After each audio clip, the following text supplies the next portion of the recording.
Since there are so many games and trailers from E3 that I could do all kinds of videos and reviews on, I thought I'd make a general set of rules instead. This is my non-exhaustive and highly subjective way of evaluating videos. In all regards, don't believe the hype, use your brains, focus on what you like and know. If you don't know about a genre or a game, well, that's why we have analysis. Number 1, is it a new game? Is it a brand new IP, a brand new idea? E3 is all about games, or new games. For example, Anthem is a brand new game and IP, but it looks like a rehash of other games. And aside from flying around and paying actors to simulate multiplayer co-op, there's really nothing new. Number 2, is it a new idea, a new control, a new genre, or an innovative gameplay mechanic? Or is it just a gimmick? Things can look good, but that doesn't mean they are good or fun or worthwhile. VR is still like this. It hasn't caught on yet and seems like a cash grab for fans of existing games to spend money again to get their favorite game in VR. Starlink is Nintendo's new gimmick where you attach toys to your controller and that reflects directly into your ship in-game. This is a natural extension of the amiibo technique, so this could be a new world of interactive collectibles for kids and otherwise, or again, just a silly gimmick. One game called Hidden Agenda seems like a group choose-your-own-adventure movie where multiple people use their cell phones to vote on how the story goes. This is nothing new, and much like VR, it also hasn't quite caught on in the past 10 to 15 years.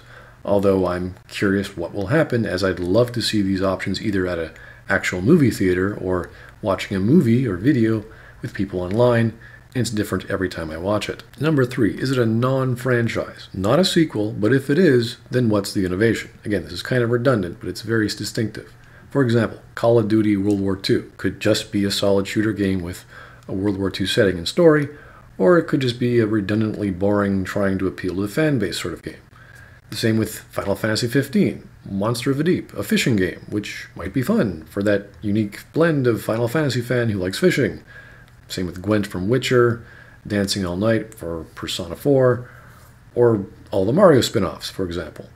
A good example of innovation is Ubisoft's Skull and Bones. It's a new IP with gameplay people want and were demanding after Black Flag. Seems a safe bet, but with multiplayer and potential peer-to-peer, it might be a train wreck. That's the beauty of experimenting and doing new things. Same with Assassin's Creed. What's so great about Egypt? I don't find scaling geometric objects all that exciting or historically significant than, let's say, Renaissance Italy. What we're asking here is what's the innovation and why is it worthwhile if it happens to be packed with a favorable or popular franchise? Number 4, is it a gameplay trailer? E3 is about new games and thus new gameplay.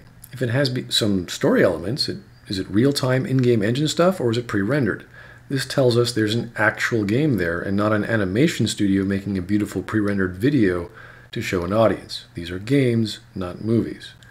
Once you hit story territory, we're talking genre blending, cinematics, cutscenes, all sorts of things, and that could be here for a while.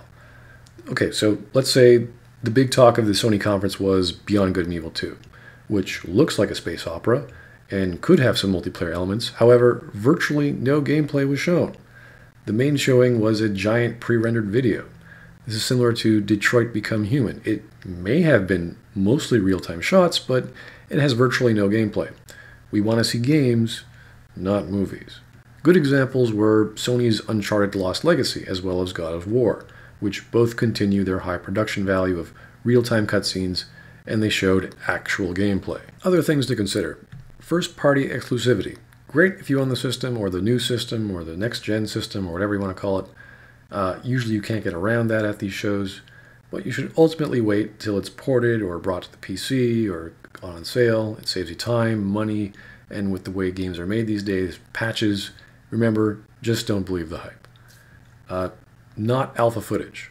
So yeah, if it says alpha footage anywhere on the video, be highly skeptical of everything. It could look amazing at first, but just download a copy of the video so you can see the future downgrade, which might eventually happen anyway. Ubisoft is notorious for this, so no matter how much you love a certain company or production's work, even if Ubisoft had the best showing, arguably, just look out for that. And of course, QuickTime events.